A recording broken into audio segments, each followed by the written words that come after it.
கடவுளின் பெயரால் நம்ம நாட்டில் கலவரங்கள் நடக்கிறது புதுசில்லை. அந்த வகையில் சமீபத்தில் திருப்பரங்குன்றம் ஹாட் இஷ்யூவாக மாறியிருக்கு.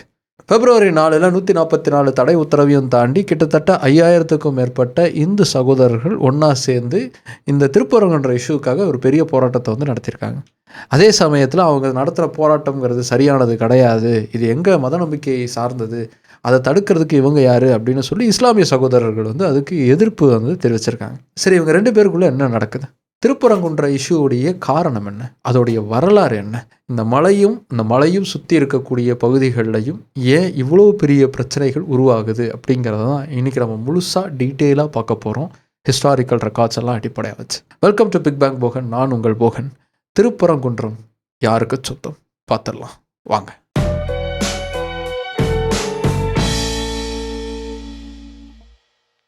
திருப்பரங்குன்றம்ங்கிறது முருகனுடைய அறுபடை வீடுகளில் ஒன்று. முதல் வீடு அதுதான் அப்படின்னு சொல்லுவாங்க. அந்த அளவுக்கு மிக முக்கியமான முருகனுக்கான வழிபாட்டு தலம் தான் திருப்பரங்குன்றம். இந்த திருப்பரங்குன்றத்தில் எங்களுடைய மத நம்பிக்கைக்கு மாற்றாக நேராக எங்கள் கோயிலை தாண்டிட்டு போய் பலி கொடுக்குறாங்க, அது சரியானது கிடையாது அப்படின்னு சொல்லி இந்து சகோதரர்கள் வந்து கோரிக்கைகளை முன்னெடுக்கிறாங்க. அதே சமயத்தில் அந்த மலைக்கு மேலே இருக்கிற தர்காவுக்கு தான் நாங்கள் பலி கொடுக்க போகிறோம், முருகர் கோயிலுக்கு எதுவும் நாங்கள் பண்ண போல அப்படின்னு இஸ்லாமிய சகோதரர்கள் வந்து சொல்கிறாங்க. இப்படி சொல்லக்கூடிய இந்த சகோதரர்கள் யார்? உண்மையிலேயே திருப்பரங்குன்றத்தை சார்ந்தவங்க தானா? அங்கேருந்து தான் இந்த அளவுக்கான பெரிய போராட்டம்ங்கிறது எழும்புதா? அதுக்கான காரணம் என்ன அப்படிங்கிறத தெரிஞ்சுக்கிறதுக்கு முன்னாடி திருப்பரங்குன்றம்ங்கிறது என்ன, அதோடைய வரலாறு என்ன, இந்த இஷ்யூங்கிறது எப்படி ஆரம்பித்தது அப்படிங்கிறத முழுசாக நாம் ஹிஸ்டாரிக்கலாக பார்க்க ஆரம்பித்தாதான் நம்மளால் புரிஞ்சுக்க முடியும். திருப்பரங்குன்றம் அப்படிங்கிறது பரங்குன்றம் அப்படின்னு அழைக்கப்பட்ட ஒரு பகுதி. ஆரம்பத்தில் இருந்தே இது ஒரு புனிதமான ஒரு இடமாக பார்க்கப்பட்ட ஒரு இடமாக தான் இருந்திருக்கு. பரங்குன்றம் அப்படின்னா கடவுளின் மலை அப்படின்னு அர்த்தம். பரனுடைய குன்று இது அப்படிங்கிறத அடையாளப்படுத்தக்கூடிய விதமாக தான் பரங்குன்றம் அப்படிங்கிறதே வந்திருக்கு. அதுக்கு மரியாதை செலுத்தக்கூடிய விதமாக திரு அப்படிங்கிறது சேர்க்கப்பட்டு திருப்பரங்குன்றம் அப்படிங்கிறது உருவாயிருக்கு. இந்த திருப்பரங்குன்றத்தை பற்றின குறிப்புகள் நமக்கு எங்கேருந்துலாம் கிடைக்கிது அப்படிங்கிறத வரலாற்றை திருப்பி பார்த்தோம் அப்படின்னா இன்ட்ரெஸ்டிங்கான பல ஃபேக்ட்ஸ் நமக்கு தெரிய ஆரம்பிக்கும். ஆதியில் திருப்பரங்குன்றம்ங்கிறது சமண துறவிகளால் பயன்படுத்தப்பட்ட ஒரு இடமா இருந்திருக்கு. அந்த மலையில் சமண துறவிகளுடைய கற்படுக்கைகள் வந்து கிடச்சிருக்கு. அது மட்டும் இல்லாமல் தமிழ் எழுத்து பொறிப்புகள் பொறிக்கப்பட்ட கல்வெட்டுகள் கூட அங்கே நமக்கு கிடச்சிருக்கு. இன்ஃபேக்ட் அந்த இடம் வந்து ஆர்கியாலஜிக்கல் சொசைட்டி ஆஃப் இந்தியாங்கிற அரசு அமைப்புடைய கட்டுப்பாட்டில் இருக்கக்கூடிய ஒரு முக்கியமான இடம். இந்த இடத்துடைய அமைப்பு எப்படி இருக்குது அப்படிங்கிறத ஃபஸ்ட்டு பார்ப்போம். இந்த மலையுடைய அடிவாரத்தில் சுவாமி சுப்பிரமணியனுடைய கோயிலுங்கிறது இருக்குது. இந்த கோயில் வந்து முதல்ல சிவனுக்காக எழுப்பப்பட்ட கோயில். அதுக்கப்புறமா இது முருகனுக்கு ஏற்ற தலமாக மாறி இருக்கு. எந்த அளவுக்குன்னா முருகன் தெய்வானைய திருமணம் பண்ணதே இந்த மலையில் வச்சு தான் அப்படிங்கிற நம்பிக்கை உருவாகக்கூடிய அளவுக்கு முருகனுக்கு ஏற்ற ஒரு இடமா ஸ்தலமா இந்த மலை வந்து அதுக்கப்புறமா காலப்போக்கில் மாறி இருக்கு. கீழே அடிவாரத்தில் முருகனுடைய சுப்பிரமணிய சுவாமி டெம்பிள்ங்கிறது இருக்கு இல்லையா, அதுக்கு அப்படியே பக்கத்தில் பழனி ஆண்டவர் கோயில் அப்படிங்கிறது இருக்கு. அப்படியே மேலே படிக்கட்டு வழியாக போனால் நமக்கு நெல்லித்தோப்புங்கிற ஒரு இடம் வரும். நெல்லித்தோப்பை தாண்டி போனோன்னா மலை உச்சியில் சிக்கந்தர் தர்கா அப்படிங்கிற ஒன்று இருக்குது. அதே சமயத்தில் சிக்கந்தர் தர்காவுக்கு அப்படியே கீழ்ப்பகுதியில் நம்ம பார்த்தோம் அப்படின்னா தமிழ் எழுத்து பொறிப்புகள் கொண்ட சமண படுக்கைகள் நமக்கு தென்படும். அப்படியே சிக்கந்தர் தர்காவுக்கு அப்படியே நேர் திசையில் நம்ம பார்த்தோம்னா அங்கே காசி விஸ்வநாதருடைய கோயிலுங்கிறது இருக்குது. இந்த மலைக்கு அப்படியே பின்புறம் பார்த்தோம் அப்படின்னா அங்கே கருப்பசாமிக்கான ஒரு கோயிலுங்கிறது இருக்குது, இன்னொரு அம்மன் கோயிலுங்கிறது இருக்குது. இப்படி ஒரே மலையை சுற்றி இந்து மதம், சமண மதம், இஸ்லாமிய மதத்துடைய அடையாளங்கள் அப்படிங்கிறது இருக்கக்கூடிய ஒரு இடமா இந்த திருப்பரங்குன்றம் மலை அப்படிங்கிறது இருக்குது. இப்படி திருப்பரங்குன்றத்தில் கோயில்கள் கட்டி எழுப்பப்பட்டது மட்டும் இல்லை, இந்த திருப்பரங்குன்றத்தை பற்றின குறிப்புகள் அப்படிங்கிறதும் நமக்கு இலக்கியங்கள்லேருந்து நிறையவே கிடைக்கிது. சங்க இலக்கியத்தில் பாடப்பட்ட முக்கியமான ஒரு திருத்தலம் அப்படிங்கிறதுனா அது திருப்பரங்குன்றம் தான். மற்ற திருத்தலங்கள் எல்லாமே நமக்கு பக்தி இலக்கியத்திலிருந்து தான் கிடைக்கிது. ஆனால் சங்க பாடல்களில் இருந்தே நமக்கு திருப்பரங்குன்றத்துக்கான தரவுகள் அப்படிங்கிறது கிடைக்கிது. இந்த இலக்கிய குறிப்புகளில் இருந்தும் வரலாற்று குறிப்புகளில் இருந்தும் நமக்கு தெரியக்கூடிய விஷயம் என்னென்னா இங்கே வழிபாடுங்கிறது தொடர்ச்சியாக நடந்துக்கிட்டே இருந்திருக்குங்கிறது தெரியுது. முதல்ல இங்கே முருகனுடைய வழிபாடு அப்படிங்கிறது மலை மக்களுக்கான ஒரு வழிபாட்டு முறையோடு இருந்திருக்கு. அதுக்கப்புறமா இங்கே சமணர்களுடைய வழிபாடுங்கிறது இருந்திருக்கு. அதுக்கப்புறம் அங்கே சைவம்ங்கிறது பெரிய அளவுக்கு பெருசாக வளர்ந்துருக்கு. மறுபடியும் அது முருகனுக்கு ஏற்ற இடமா காலப்போக்கில் மாறி இருக்கு. சரி, இது எல்லாத்துலேருந்து நமக்கு ஒரு விஷயம் தெளிவாக தெரியுது, அங்கே வழிபாடுங்கிறது தொடர்ந்து நடந்திருக்கு. இப்படி மற்ற கடவுள்களுடைய வழிபாடுங்கிறது தொடர்ந்து நடந்துட்டு இருந்த சமயத்தில் எப்படி இஸ்லாமிய வழிபாடுங்கிறது அங்கே தொடங்குச்சு, அதுக்கான காரணம் என்ன அப்படிங்கிறத நம்ம தேடுவோம். அந்த வரலாறை தெரிஞ்சுக்கிறதுக்கு நம்ம 14ஆம் நூற்றாண்டுக்கு போகணும். 14ஆம் நூற்றாண்டில் டெல்லி சுல்தானேட் மதுரையை நோக்கி படையெடுப்பை நடத்துகிறாங்க. அந்த படையெடுப்பில் அவங்களுக்கு வெற்றிங்கிறது கிடைக்கிது. மதுரை அவங்களுடைய கட்டுப்பாட்டில் இருக்கக்கூடிய ஒரு மாநிலமாகவே மாறுது. அந்த மாநிலத்துடைய கவர்னராக டெல்லி சுல்தானேட்டுக்கு கட்டுப்பட்டவராக ஜலாலுதீன் அஹன்சான் அப்படிங்கிறவரை நியமிக்கிறாங்க. இப்படி அவர் கவர்னராக இருந்த சமயத்தில் டெல்லி சுல்தானேட்டுக்கு முகமது பின் துக்ளக் அரசராக வர்றார். வந்ததுக்கப்புறமா சும்மா இருக்க முடியாமல் ஈரான் மேலே நம்ம படையெடுக்கணும், ஈரானை கேப்சர் பண்ணணும் அப்படின்னு இருக்கிற மொத்த காசையும் தூக்கிட்டு போய் அதில் செலவு பண்ணுறாரு. ஆனால் அந்த முயற்சியில் அவருக்கு படுதோல்விங்கிறது கிடைக்குது. கையில் இருந்த காசும் காலி. அவர்கிட்ட காசு இல்லாததால் அவரால் பெரும் படையை சமாளிக்கவே முடியல. யாருக்கு சம்பளங்கிறத கொடுக்க முடியல. காசு வராமல் எல்லாரும் சண்டை போடுறதுக்கும் தயங்க ஆரம்பிச்சிட்டாங்க. அடடா, டெல்லி சுல்தானேட் வீக் ஆயிடுச்சான்னு தெரிஞ்ச உடனே அவருக்கு கீழே கவர்னராக இருந்தாங்கல்ல, அவங்க எல்லாம் ரிவோல்ட் பண்ண ஆரம்பிச்சிட்டாங்க, புரட்சி செய்ய ஆரம்பித்தாங்க. அப்படி டெல்லி சுல்தானேட்டுக்கும் எங்களுக்கு எந்த சம்மந்தமும் இல்லை, நாங்கள் இனிமேல் தனி அரசாக உருவாக போகிறோம் அப்படின்னு மதுரையோட கவர்னராக இருந்த ஜலாலுதீன் அஹன்சான் தனியாக இன்னொரு சாம்ராஜ்யத்தை உருவாக்குனார். அதுதான் மதுரை சுல்தானேட். கிபி 1335 உருவாக்கப்பட்ட இந்த மதுரை சுல்தானேட்டுங்கிறது ரொம்ப கொடூரமான ஒரு சுல்தானேட்டாக இருந்துச்சு. மாற்றி மாற்றி பங்காளி சண்டையில் பகையில் போட்டுக்கிட்டே இருந்தாங்க. ஒரு அரசன் ரொம்ப நாள் ஆட்சி செஞ்சதாக அங்கே சரித்திரமே இல்லாத அளவுக்கு சண்டை பயங்கரமாக இருந்துச்சு.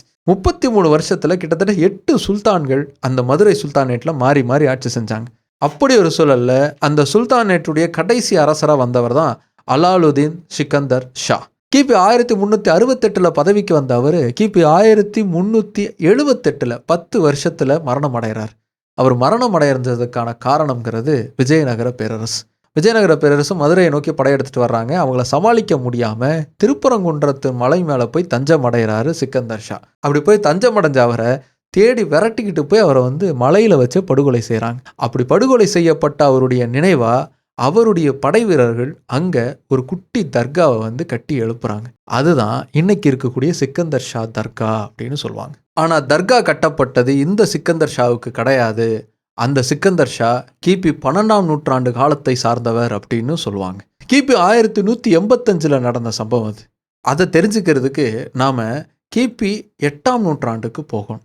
கிபி 8ஆம் நூற்றாண்டு காலகட்டத்தை தான் இஸ்லாம்ங்கிறது ஒரு நெறிமுறைப்படுத்தப்பட்ட மார்க்கமாக உருமாறுது. உலகம் முழுக்க அது பரவ தொடருது. அப்படி இஸ்லாம் மார்க்கத்தை பல இடங்களுக்கு கொண்டு போய் சேர்க்கறதுக்காக அரேபியாவிலேருந்து பல மத போதகர்கள் கிளம்பி வந்தாங்க. அப்படி கிபி 1182 தமிழ்நாட்டுக்கு இஸ்லாத்தை பரப்புவதற்காக அரேபியாவிலிருந்து சையது இப்ராஹிம் அப்படிங்கிற ஒருத்தர் கிளம்பி வர்றார். அப்படி கிளம்பி வந்தவர் தனியாலாம் கிளம்பி வரல, ஒரு குட்டி படையோட தான் கிளம்பி வர்றார். வந்தவர் மதுரைக்கு லேண்ட் ஆகிறார். மதுரையை அப்போது வீரபாண்டியன் அப்படிங்கிற பாண்டிய மன்னன் ஆட்சி செஞ்சுக்கிட்டு இருந்தான். அப்போ பாண்டிய மண்ணில் இருந்த சூழலுங்கிறது ரொம்ப கலவரமான ஒன்றா இருந்துச்சு. ஒரு பக்கம் சோழர்கள் பாண்டிய நாட்டை பிடிக்கிறதுக்காக பயங்கரமாக போர் செஞ்சுட்டு வந்துட்டுருக்காங்க. இன்னொரு பக்கம் இஸ்லாத்தை பரப்புறதுக்காக இப்ராஹிமுடைய படைங்கிறது சேர்ந்துருக்கு. என்னடா ரெண்டு பக்கமும் படையாக நிற்குதேன்னு வீரபாண்டியனுக்கு பயங்கரமாக கோபம். சோழர்களை தடுத்து நிறுத்திட்டு அதுக்கப்புறமா இவங்களை டீல் பண்ணலாம்னு நினச்சி சோழர்கள்கிட்ட போர் செய்கிறாப்புல. ஆனால் அந்த போரில் வீரபாண்டியன் தோற்று போய் பின்வாங்க வேண்டிய நிலைமைங்கிறது வந்துச்சு.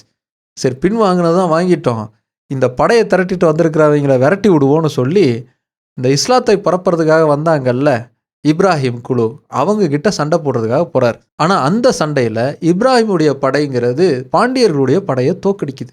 தோக்கடித்ததோட மதுரையை அவங்களுடைய கட்டுப்பாட்டுக்குள்ளே கொண்டு மதுரையை சுற்றி இருக்கக்கூடிய பகுதிக்கு சிக்கந்தர் ஷா அப்படிங்கிற ஒருத்தரை சுல்தானா நியமிச்சுட்டு இப்ராஹிம் மறுபடியும் மத பிரச்சாரம் செய்கிறதுக்காக கிளம்பி போயிட்டார். அப்படி கிபி 1185 மதுரையுடைய திடீர் சுல்தானா உருவானார் சையது சிக்கந்தர் பாதுஷா. அங்கே அவர் ஆட்சி செஞ்சிட்டு இருந்த சமயத்தில் வீரபாண்டியன் எப்படியாவது இழந்த மண்ணை பிடிக்கணும்னு படை திரட்ட ஆரம்பிக்கிறார். வழக்கம் போல பாண்டியர்கள் செய்கிற மாதிரி ஈழ அரசனுடைய உதவியை கேட்டு வாங்கி பெரும் படையோட சிக்கந்தர் பாதுஷாவை தாக்க ஆரம்பிக்கிறார். அந்த சண்டையில் சிக்கந்தர் பாதுஷாவுடைய படை படுதோல்வி அடையுது. எப்படியாவது காப்பாத்துங்க அப்படின்னு இப்ராஹிமுக்கு உதவி கேட்டு ஒரு 7 பேர் அனுப்புறாரு. அந்த 7 பேர் போற வழியிலேயே சுத்து போட்டு வீரபாண்டியனுடைய படை வீரர்கள் அவங்கள கொல்றாங்க.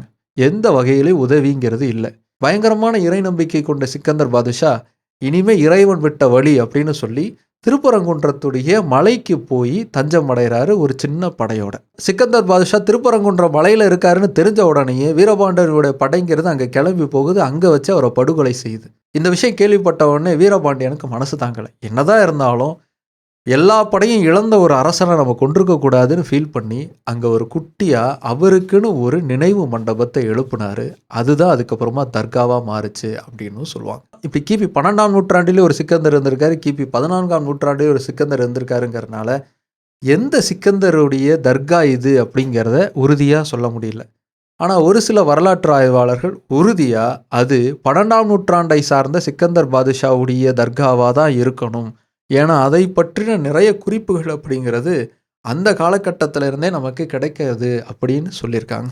இப்படி தான் திருப்பரங்குன்றத்துடைய மலைப்பகுதியில் தர்கா அப்படிங்கிறது உருவாயிருக்கு. இந்த தர்கா அப்படிங்கிறது என்ன? தர்காவுக்கும் பள்ளிவாசலுக்கும் ஒரே வித்தியாசம்தான். பள்ளிவாசலில் போய் இறைவனை பார்த்து வேண்டுவாங்க. தர்கா அப்படிங்கிறது இறைவனுடைய பணியில் இருந்து இறந்து போனவங்களுடைய நினைவில் கட்டப்படக்கூடிய ஒரு இடம். அந்த இடத்துக்கு போய் இறந்து போனவர்களுக்கு மரியாதை செலுத்தி அதுக்கப்புறமா இறைவனை வேண்டுறதுங்கிறது இஸ்லாமியர்களுடைய வழக்கமாக இருக்குது. இந்த தர்கா அப்படிங்கிறது இஸ்லாத்துக்கு முரணானது, அது குரானில் இல்லாத ஒரு விஷயம் அப்படின்னு சொல்லி இஸ்லாத்தில் இருக்கக்கூடிய ஒரு சில பேரே அதுக்கு எதிர்ப்பு தெரிவிப்பாங்க. ஆனாலும் தர்கா வழிபாடு செய்கிறதுங்கிறது பல இஸ்லாமியர்கள் கடைபிடிக்கக்கூடிய ஒரு வழக்கமாக தான் இருக்குது. இதில் தான் ரொம்ப முக்கியமான ஒரு விஷயத்தை நம்ம நோட் பண்ணணும். இந்த தர்கா வழிபாடுகள் இருக்கு இல்லையா, இந்த தர்கா வழிபாடுகள் எல்லாமே நம்ம நாட்டு கல்ச்சரோட ஒன்றோட ஒன்று சேர்ந்த மாதிரி இருக்கும். ஏன்னா இவங்கெல்லாம் வெளியிலேருந்து வந்தவங்க கிடையாது, இங்கே வாழ்ந்த மக்கள் இஸ்லாத்தை தழுவியிருக்காங்க. அவங்களுடைய பழக்க வழக்கத்துக்கு ஏற்ற மாதிரி இஸ்லாத்தை அவங்க கடைபிடிக்க ஆரம்பித்தாங்க. அப்படி தான் இந்த வழிபாடுகளும் உருவாக ஆரம்பிச்சிருக்கு. குறிப்பாக சொல்லணும் அப்படின்னா சந்தனக்கூடு அப்படிங்கிறத சொல்லணும். இந்த தர்காக்களில் சந்தனக்கூடு எடுக்கிறதுங்கிறது வழக்கத்தில் இருக்கக்கூடிய ஒன்று. சந்தனக்கூடுனா ஒன்றுமே இல்லை. இந்து கோயில்களில் பார்த்திங்கன்னா தேர் இழுப்பாங்கல்ல, அதே மாதிரி சர்ச்சில் பார்த்திங்கன்னா சப்பரம் அப்படிங்கிறத இழுப்பாங்க. அதுவும் தேர் இழுக்கிறது தான், வேறு எதுவுமே இல்லை. அதே மாதிரி தான் இஸ்லாத்தில் இந்த மாதிரியான தர்காவை அடிப்படையாக வச்சு ஒரு தேரை அலங்கரித்து இழுத்துட்டு வருவாங்க. அந்த தேருக்கு பேர் தான் சந்தனக்கூடு. அதே மாதிரி இந்த தர்காக்களில் பார்த்தீங்கன்னா பலி கொடுத்து வேண்டுதல் பண்ணுறது அப்படிங்கிறது வழக்கத்தில் இருக்கக்கூடிய ஒன்றா இருக்கும். அதே மாதிரி இந்த தர்காக்களில் தான் அதிகமாக குழந்தைகளுக்கு இல்லை பெரியவங்களுக்கு மந்திரிச்சு தாயத்து கட்டுறது அப்படிங்கிறதெல்லாம் கூட நடக்கும். இது எல்லாமே பார்த்திங்கன்னா நம்ம நாட்டில் ஏற்கனவே நம்ம ஃபாலோ பண்ணிகிட்டு இருந்தால் நம்ம கல்ச்சரில் இருக்கக்கூடிய ஒரு விஷயம். அதை இஸ்லாத்துக்கு ஏற்ற மாதிரி அப்படியே லைட்டாக மாற்றி அவங்க ஃபாலோ பண்ண ஆரம்பிச்சிருக்காங்க. இப்படி பல ஆண்டுகளாக பல்வேறு தர்காக்களில் இந்த மாதிரியான பழக்கம் அப்படிங்கிறது இருக்குது. அப்படி தான் திருப்பரங்குன்றத்து மலையில் இருக்கக்கூடிய சிக்கந்தர் தர்காவிலையும் இதே மாதிரியான பழக்கங்கிறது பல ஆண்டுகளாக இருந்திருக்கு. அந்த தர்காவுக்கு நீங்கள் போயிட்டு வெளியில் வந்தீங்கன்னா உங்களுக்கு பிரசாதம் அப்படிங்கிறத தருவாங்க. எங்கேயாவது மசூதியில் பிரசாதம் கொடுத்து பார்த்துருக்கீங்களா? இங்கே தருவாங்க. இங்கே என்ன பிரசாதம் தெரியுமா தருவாங்க? விபூதி தருவாங்க. அதோடு சேர்த்து ஏதாவது ஒரு சாப்பாடு தருவாங்க. விபூதி தான் அங்கே பிரசாதமாகவே தர்றதுங்கிறது வழக்கமாக இருக்கும். ஸோ நம்ம பண்பாட்டில் நம்மளுடைய கலாச்சாரத்தை ஃபாலோ பண்ணிகிட்டு இருந்த மக்கள் இஸ்லாத்தை தழுவுனதுக்கு அப்புறமா பின்பற்றக்கூடிய ஒரு ப்ராக்டிஸாக தான் இந்த திருப்பரங்குன்றத்தில் இருந்த தர்காவிலையும் நடந்துகிட்டு இருந்திருக்கு. சரி, இது எப்போ பிரச்சனையாக மாறுச்சு? நம்ம நினச்சிட்ருக்கோம் இன்றைக்கி நேற்று பிரச்சனைன்னு. அப்படி இல்லை. 1920 இருந்தே இந்த பிரச்சனைங்கிறது நமக்கு தெரிஞ்சிருச்சு. கேஸ் போடுற வரைக்கும் இந்த பிரச்சனை போயிருக்குன்னா அதுக்கு முன்னாடி ஒரு 5 வருஷம் 10 வருஷத்துக்கு முன்னாடியே இந்த பிரச்சனைங்கிறது இந்த இருதரப்புக்கும் நடுவில் ஏற்பட்டுறதுக்கான வாய்ப்புகள்ங்கிறது இருந்திருக்கு. அதுக்கப்புறமா தான் இது கேஸாக போயிருக்கலாம். சரி, என்ன கேஸ் இது? திருப்பரங்குன்றத்துடைய சுப்பிரமணிய சுவாமி கோயிலை நிர்வகிக்கக்கூடிய தேவஸ்தானம் என்ன சொன்னாங்கன்னா, இந்த மலை மொத்தமே எங்களுக்கு தான் சொந்தம், இது வேறு யாருக்கும் சொந்தம் கிடையாது, இந்த மலை நாங்கள் சிவனுடைய அங்கமாக பார்க்குறோம், அதனால் இந்த மலை எங்களுக்கு தான் சொந்தம்னு தீர்ப்பு சொல்லணும் அப்படின்னு சொன்னாங்க தேவஸ்தான போர்டு. அதே சமயத்தில் இந்த தர்காவை நிர்வகிக்கக்கூடிய குழு என்ன சொன்னாங்கன்னா, இல்லை இந்த தர்காவை சுற்றி இருக்கக்கூடிய இடம், இந்த தர்காவுக்கு கீழே இருக்கக்கூடிய இடம், தர்காவுக்கு போகிற வழி, இது எல்லாம் எங்களுக்கு சொந்தம், மீதி இருக்கக்கூடிய நிலங்கள் தான் தேவஸ்தானத்துக்கு சொந்தம் அப்படின்னு சொன்னாங்க. இவங்க 2 பேருக்குமே சம்மந்தம் இல்லாமல் 3ஆவதாக ஒரு கேரக்டர் அந்த சமயத்தில் இருந்தது. அந்த கேரக்டர் யாருன்னா பிரிட்டிஷ் அரசு. எப்போ இவங்க 2 பேருக்கும் இந்த கோயில் இந்த தர்கா தான் சொந்தம், மீதி இருக்கிற எல்லா இடமும் கவர்மெண்ட்டுக்கு சொந்தம் அப்படின்னு சொன்னாங்க. இந்த 3 பேர் சேர்ந்து சண்டை போட்டதுக்கு அடிப்படையாக இருந்தது தான் அந்த கேஸ். அந்த கேஸில் ஃபஸ்ட்டு விசாரணை நீதிமன்றம் ஒரு தீர்ப்பை வழங்குது. அந்த தீர்ப்பில் என்ன சொல்கிறாங்க அப்படின்னா, கவர்மெண்ட்டுக்கு இது சம்மந்தமே கிடையாது, கிளம்பி போ அப்படின்னு கவர்மெண்ட்டை ரூல் அவுட் பண்ணிட்டாங்க. மீதி 2 பேர் இருந்தாங்க. இந்த 2 பேரில் இஸ்லாமியர்களுக்கு மலை உச்சியில் இருந்த தர்காவுக்கு போகிற படிக்கட்டு தொடங்கக்கூடிய நெல்லித்தோப்பு, இது எல்லாம் தான் சொந்தம், மீதி எல்லாமே தேவஸ்தானத்துக்கு தான் சொந்தம் அப்படின்னு தீர்ப்பு வழங்கினாங்க. இந்த தீர்ப்பு எதிர்த்து அதுக்கப்புறமா மெட்ராஸ் ஹைகோர்ட்டில் வழக்குங்கிறது போடுறாங்க.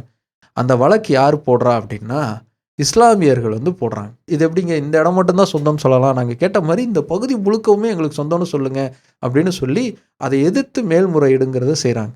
அந்த மேல்முறையில் என்ன நடக்குது அப்படின்னா, இந்த நிலம் யாருக்குமே சொந்தம் கிடையாது, இது கவர்மெண்ட்டுக்கு தான் சொந்தம் அப்படின்னு சொல்லி தீர்ப்பு வந்துருச்சு. அந்த தீர்ப்புக்கு எதிராக பிரைவி கவுன்சிலுக்கு போகிறாங்க தேவஸ்தானம் போர்டு. இந்த பிரைவி கவுன்சிலுங்கிறது என்னென்னா, லண்டனில் இருக்கக்கூடிய உச்ச நீதிமன்றம். இந்தியாவில் வழக்குகளை தீர்க்க முடியல அப்படின்னா, இப்போ நாம் எப்படி சுப்ரீம் கோர்ட்டுக்கு போய் கடைசியாக போராடுறோமோ அதே மாதிரி கடைசி நீதி விசாரணை அப்படிங்கிறது பிரைவி கவுன்சிலில் தான் நடக்கும். அந்த பிரைவி கவுன்சிலில் விசாரணை கோர்ட்டில் என்ன தீர்ப்பு வழங்கினாங்களோ அந்த தீர்ப்பு தான் செல்லும் அப்படின்னு தீர்ப்பு வந்துருச்சு. அதாவது மலையில் இருக்கக்கூடிய மற்ற பகுதி எல்லாமே தேவஸ்தான போர்டுக்கு சொந்தம், இந்த வரையறை செய்யப்பட்டிருக்கக்கூடிய இடங்கள் மட்டும்தான் இஸ்லாமியர்களுக்கு சொந்தம், தர்காவுக்கு சொந்தம் அப்படின்னு சொல்லி தீர்ப்புங்கிறது வந்துருச்சு. அதுக்கப்புறமா இந்த பிரச்சனை முடிஞ்சுதா அப்படின்னு பார்த்தோம்னா இல்லை. அதுக்கப்புறமா இந்த பிரச்சனைங்கிறது எப்போ பெருசாக வெடிக்குது அப்படின்னா 1976 வெடிக்குது. 1976 தர்காவை நிர்வகிக்கக்கூடிய குழுங்கிறது அவங்களுக்கு சொந்தமான ஒரு இடத்துல ஒரு சுனைங்கிறத வெட்டுறாங்க. அதை எதிர்த்து தேவஸ்தான போர்டு கேச போடுறாங்க. அந்த இடம் எங்களுக்கு சொந்தம், எப்படி அவங்க அதெல்லாம் பண்ணலாம் அப்படின்னு சொல்லி கேச போடுறாங்க. அந்த வழக்கில் என்ன தீர்ப்பு வந்ததுன்னா, அவங்க இடத்துல அவங்க சுனையை வெட்டுறாங்க, இதில் உனக்கு என்னப்பா பிரச்சனை, அதனால் விட்டுருப்பா அப்படின்னு சொல்லி தீர்ப்பு வந்துருச்சு. அதுக்கப்புறமா 1996 ஹிந்து பக்த ஜன சபா அப்படிங்கிற ஒரு அமைப்புங்கிறது ஒரு கேஸை போடுறாங்க. அந்த வழக்கு என்ன வழக்குன்னா, திருவண்ணாமலை உச்சியில் கார்த்திகை தீபம் அன்னைக்கு நாங்கள் மகா தீபம்ங்கிறத ஏற்றுவோம், அதே மாதிரி மகாதீபம்ங்கிறத நாங்கள் திருப்பரங்குன்றத்தில் ஏற்றணும், அதுக்கு பெர்மிஷன் தாங்க அப்படின்னு சொல்லி கேஸை போடுறாங்க. அந்த கேஸுங்கிறது தள்ளுபடி ஆகுது. இது 2 பேருக்கும் நடுவில் இருக்கக்கூடிய ஒற்றுமையை பாதிக்கும் அப்படின்னு சொல்லி அதை தள்ளுபடி செய்கிறாங்க. அதுக்கப்புறமா 1998 ஹிந்து முன்னணி அமைப்பு மேலே இருக்கக்கூடிய தர்காவை மொத்தமாக காலி பண்ணிடணும், இந்த மலை முழுக்க இந்துக்களுக்கு தான் சொந்தம் அப்படிங்கிற ஒரு பிரச்சாரத்தை முன்னெடுக்கிறாங்க. அதை எதிர்த்து இஸ்லாமிய அமைப்பினர் கோர்ட்டில் கேஸ் போடுறாங்க. அந்த கேஸில் இந்த மாதிரியான பிரச்சாரத்தை முன்னெடுக்கக்கூடிய இந்து அமைப்புகளுக்கு கடுமையான கண்டனம் அப்படிங்கிறது தீர்ப்பாக வழங்கப்படுது. அதுக்கப்புறமா 2012 இன்னொரு கேஸுங்கிறது வருது. அது என்ன கேஸ்னால், தர்கா ஸ்ட்ரீட் லைட்ஸ்லாம் அவங்களுடைய படிக்கட்டில் போடுறதுக்காக முயற்சி செய்கிறாங்க. அவங்க ஸ்ட்ரீட் லைட்லாம் போடக்கூடாது, இந்த மலை ஃபுல்லாக எங்களுக்கு சொந்தம், எப்படி இவங்க ஸ்ட்ரீட் லைட்டை போடலாம் அப்படின்னு தேவஸ்தானத்துலேருந்து அதுக்கு எதிர்ப்புங்கிறது வருது. அந்த வழக்கில் என்ன தீர்ப்பு வருதுன்னா, அது அவங்க இடம், இது உங்கள் இடம், அவங்க இடத்துல அவங்க செலவில் லைட் வச்சுக்காங்க, இதில் என்ன பிரச்சனை இருக்குது, இதெல்லாம் பிரச்சனையாக எடுத்துகிட்டு பண்ணக்கூடாது அப்படின்னு தீர்ப்புங்கிறது வந்துருச்சு. அதுக்கப்புறமா 2023 பாரத ஹனுமான் சேனா அப்படிங்கிற அமைப்புங்கிறது ஒரு கேஸை போடுறாங்க. என்ன கேஸுனா, மேலே இருக்கக்கூடிய தர்காவில் பக்ரீத் வழிபாடுக்கு தடை விதிக்கணும் அப்படின்னு சொல்லி கேஸை போடுறாங்க. பலியெலாம் கொடுக்கக்கூடாதுங்க அப்படின்னு கேஸை போடுறாங்க. அந்த கேஸுங்கிறது தள்ளுபடி ஆகுது. ஸோ இப்படி தொடர்ச்சியாக பார்த்தோம் அப்படின்னா 2 சமூகங்களுக்கு இடையில் இந்த 2 வழிபாட்டு இடங்களை வச்சு ஒரு பிரச்சனையை உருவாக்கணும் அப்படிங்கிறதுக்கான முயற்சிங்கிறது தொடர்ந்து ஏதோ ஒரு வகையில் நடந்துக்கிட்டே இருந்திருக்கு அப்படிங்கிறது தான் இந்த ஒவ்வொரு வழக்கு தொடுக்கப்பட்டதற்கான பின்னணியை பார்த்தா நமக்கு புரியுது. அவங்க எடுத்த அந்த முயற்சியில் கடைசியாக எப்போ வெடிக்குதுன்னா 2024 தான் வெடிக்குது. 2024 வருஷம் டிசம்பர் மாதம் 4ஆம் தேதி தேவஸ்தானம் போர்டிலேருந்து கலெக்டருக்கு ஒரு கம்ப்ளைண்ட்டுங்கிறது போகுது. இந்த மாதிரி பலி கொடுக்கறதுக்கு தடை விதிக்கணும், கீழே புனிதமான கோயில் இருக்குது, மலை உச்சியில் இப்படி பலி கொடுக்கறது சரியாக இருக்காது அப்படின்னு இந்த இஷ்யூவை மறுபடியும் கையில் எடுக்கிறாங்க. அதுக்கப்புறமா தான் 1 by 1 எல்லாமே நடக்க ஆரம்பிக்குது. அபுதாஹிர் அப்படின்னு ராஜபாளையத்தை சார்ந்த ஒருத்தர் பலி கொடுக்கறதுக்காக ஆட்டை ஓட்டிக்கிட்டு அந்த மலைக்கு போகிறதுக்காக வராரு. கீழே போலீஸ் அவரை தடுக்கிறாங்க. இல்லை, நீங்கள் போகக்கூடாது, தடை விதிச்சிட்டாங்க, நீங்கள் இந்த மாதிரி பலி கொடுக்கக்கூடாது அப்படின்னு சொல்கிறாங்க. இவங்களுக்கு புரியல.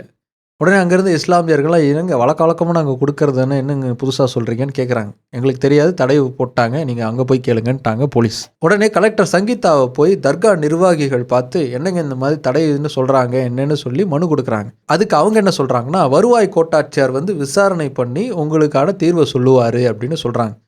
அடுத்து கோட்டாட்சியரும் வருவாய் கோட்டாட்சியரும் அங்கே போய் விசாரணை பண்ணுறாங்க. பண்ணிவிட்டு இந்த மலை புனிதமான இடம், இங்கே பலி கொடுக்கறதுக்கு உங்களுக்கு உரிமை இல்லை அப்படின்னு சொல்லி தடை விதிக்கிறாங்க.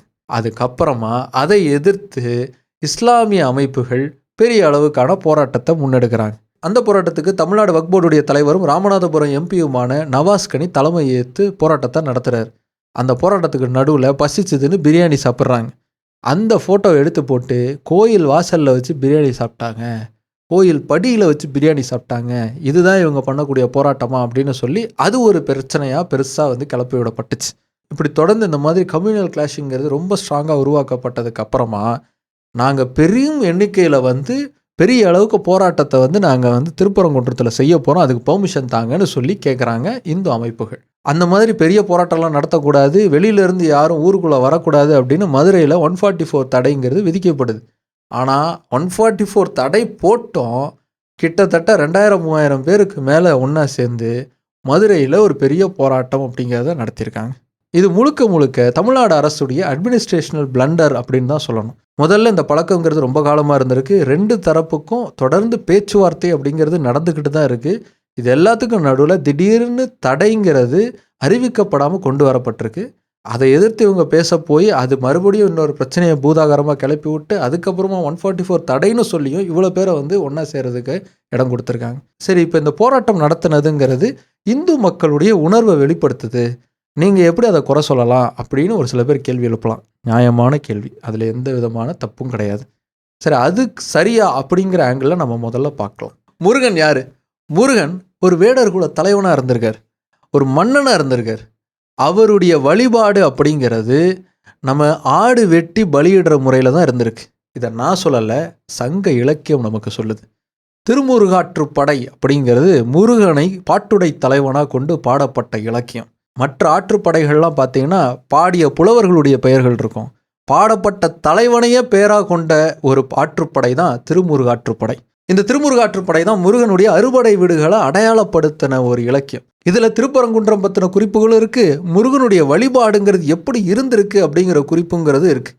இந்த பாடல் வரிகளை பாருங்க. மதவழி நிலையிய மாதாள் கொழு விடை குருதியோடு விரையிய தூவெல் அரிசி சில்பலி செய்து பல்பிறப்பு இறையி சிறுபசு மஞ்சளோடு நறுவிரை தெளித்து அப்படின்னு இதில் வரக்கூடிய வார்த்தைகளுக்கான விளக்கம்ங்கிறது நல்ல இள ஆட்டுக்குட்டியாக பார்த்து வெட்டி அதோடைய ரத்தத்தை எடுத்து வெஞ்சோரில் பிசைஞ்சு அதை படையலாக முருகனுக்கு படைக்கணுங்கிறது தான். இது திருமுருகாற்றுப்படையில் மட்டும் இல்லை, நமக்கு மற்ற இலக்கியங்கள்லேருந்தும் கிடைக்குது.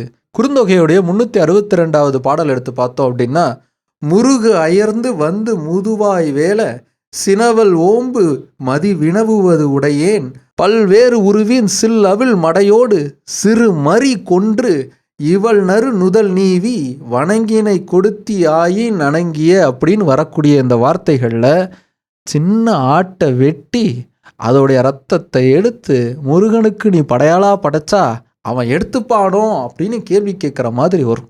இது முருகனுடைய வழிபாட்டை நமக்கு பதிவு செய்யக்கூடிய பாடல்கள். ஸோ இதெல்லாம் வச்சு பார்க்கும்போது முருகன் ஆட்டுக்கறியை பலியாக ஏற்றுக்கக்கூடிய ஒரு கடவுளாக தான் இருந்திருக்கார். அதுக்கப்புறம் ஆசீவகம் மாதிரியான மதங்கள் பெருசாக வளர்ந்து புலால் உண்ணாமையெல்லாம் போதிக்க ஆரம்பித்ததுக்கு அப்புறமா அதை வந்து தன்னுடைய வழிகாட்டுதலாக எடுத்துக்கிட்ட சைவ மாதிரியான மதங்கள் உருவாக ஆரம்பித்ததுக்கு அப்புறம் தான் இந்த மாதிரி முருகனும் அசைவத்தை தன்னுடைய பலியாக ஏற்றுக்கிறத தாண்டி சைவத்தை படையலாக எடுத்துக்கக்கூடிய ஒரு தெய்வமாக மாறியிருக்கார். இதில் நம்ம கவனிக்க வேண்டிய விஷயம் என்னென்னா, முருகனுக்கே ஒரு சேஞ்ச் ஓவர் அப்படிங்கிறது நடந்திருக்கு. அதை நம்ம அக்செப்ட் பண்ணிக்கிட்டோம். அதே மாதிரி தான் காலப்போக்கில் இங்கே ஒரு தர்கா அப்படிங்கிறது உருவாயிருக்கு. அந்த தர்காவை சார்ந்து ஒரு மக்களுடைய பிரிவுங்கிறது அதில் வழிபாட்டு முறைங்கிறத உருவாக்கிட்டாங்க. அவங்களுடைய வழிபாட்டு முறையை நாம் மதிக்கணும், அவ்வளோதான். ஸோ இந்த திருப்பரங்குன்றம் அப்படிங்கிறது 2 பேருக்குமே ஒரு பொதுவான ஒரு நிலப்பரப்பாக இருக்குது. அங்கே 2 பேருக்குமே வந்து வழிபாட்டு முறை அப்படிங்கிறது இருக்குது. 2 பேருமே அதை வந்து மதிக்கணும். ஆனால் அங்கே இருக்கக்கூடிய மக்கள் அந்த புரிதலோடு தான் இருக்காங்க அப்படிங்கிறது தான் இதை பற்றி ரிசர்ச் பண்ணும்போது என்னால் புரிஞ்சுக்க முடிஞ்சுது. ஏன்னா திருப்பரங்குன்றத்திலேயே அடிவாரத்தில் இருக்கக்கூடியவங்க இந்து மக்களே தர்காவுக்கு போய் பலி கொடுக்கறத வழக்கமாக வச்சுருக்காங்க. ஏதாவது ஒரு வேண்டுதல் செஞ்சு பிள்ளைக்கு உடம்பு சரியில்லை அப்படின்னா வந்து நான் பலி கொடுக்குறேன்னு சொல்லி ஆடை எடுத்துகிட்டு போய் அங்கே வெட்டி எல்லாருக்கும் சமைச்சு சாப்பிட்டு கீழே வந்த கதைகள்லாம் நிறைய பேர் வந்து விஷுவலாகவே பேசியிருக்காங்க. இதெல்லாம் அவங்களுக்கு ஒரு விஷயமே கிடையாது, அவங்க எல்லாம் ஒத்துமையாக தான் இருக்காங்க. ஆனால் இதை வச்சு பிரச்சனையை பெருசாக்கி எப்படியாவது அதை அரசியல் படுத்தணும்னு நினைக்கக்கூடிய ஒரு சில பேர் தான் இதை ரொம்ப பெருசாக்கிக்கிட்டு இருக்காங்களோ அப்படின்னு தோணுது. தமிழ்நாடு எப்போவுமே மத நல்லிணக்கத்திற்கு பேர் பெற்ற ஒரு மாநிலம். எந்த ஒரு விஷயம் இருந்தாலும் அது எல்லாருமே ஒற்றுமையாக தான் நம்ம செய்வோம். இங்கே ஒரு இஸ்லாமியராக இருக்கிறவர் வந்து முருகன் கோயிலுக்கு ஏதாவது ஒன்று செஞ்சாருங்கிற செய்தி வரும். கிறிஸ்தவராக இருக்கக்கூடியவர் வந்து இந்து கோயிலுக்கு ஏதாவது ஒன்று செஞ்சாருங்கிற ஒரு நியூஸ் வரும். அதே மாதிரி இந்துக்கள் வந்து தர்காவுக்கு கிளம்பி போனாங்க, சர்ச்சுக்கு போய் கும்பிட்டாங்கங்கிற மாதிரியான நியூஸுங்கிறது பரவாயில்ல நம்ம பக்கத்து வீட்டில் நம்ம வீட்லையெல்லாம் கூட பார்த்துட்ருப்போம். அந்த ஹார்மோனிங்கிறது எந்த வகையிலையும் டிஸ்டர்பே ஆகக்கூடாது. நம்ம மதபேதம் இல்லாமல் ஒற்றுமையாக இருக்கிறதுக்கு அடையாளமாக இருக்கக்கூடிய இடங்களில் ரொம்ப முக்கியமான ஒரு இடம் திருப்பரங்குன்றம். அந்த இடத்துல இப்படி அமைதியை சீர்குலையக்கூடிய விதமாக ஒரு சில விஷயங்கள் நடக்கிறதுங்கிறது உண்மையிலே வருத்தத்தை தருது. அது எல்லாமே சீக்கிரமாக சால்வ் ஆகி இந்த பிரச்சனை ஒரு முடிவுக்கு வந்தால் நலமாக இருக்கும். சரி, ஓகே பிக் பஸ், திருப்பரங்குன்றத்துடைய முழு வரலாறையும் இந்த பிரச்சனையுடைய முழு வரலாறும் உங்களுக்கு இப்போ புரிந்திருக்கும் அப்படின்னு நம்புகிறேன். இது நிறைய பேருக்கு போய் சேரணும் அப்படின்னா இந்த வீடியோவை முடிஞ்ச அளவுக்கு ஷேர் பண்ணுங்கள். அதே மாதிரி நிறைய பேர் எங்களுடைய வீடியோஸை பார்த்துட்ருக்கீங்க, ஆனால் சப்ஸ்கிரைப் பண்ணாமல் இருக்கீங்க. இவ்வளோ எஃபோர்ட் போட்டு நாங்கள் பண்ணுறதே நீங்கள் எல்லோரும் சப்ஸ்கிரைப் பண்ணுவீங்க அப்படிங்கிற ஒரு நம்பிக்கையில் தான். அதனால் சப்ஸ்கிரைப் பண்ணாமல் இருக்கிறவங்க கண்டிப்பாக சப்ஸ்கிரைப் பண்ணிக்கோங்க. பக்கத்தில் இருக்கக்கூடிய பெல் பட்டனையும் அமுக்கிக்கோங்க. அடுத்து இன்னொரு இன்ட்ரெஸ்டிங்கான கண்டென்ட்டோட உங்களை வந்து பார்க்குறேன். பாய்.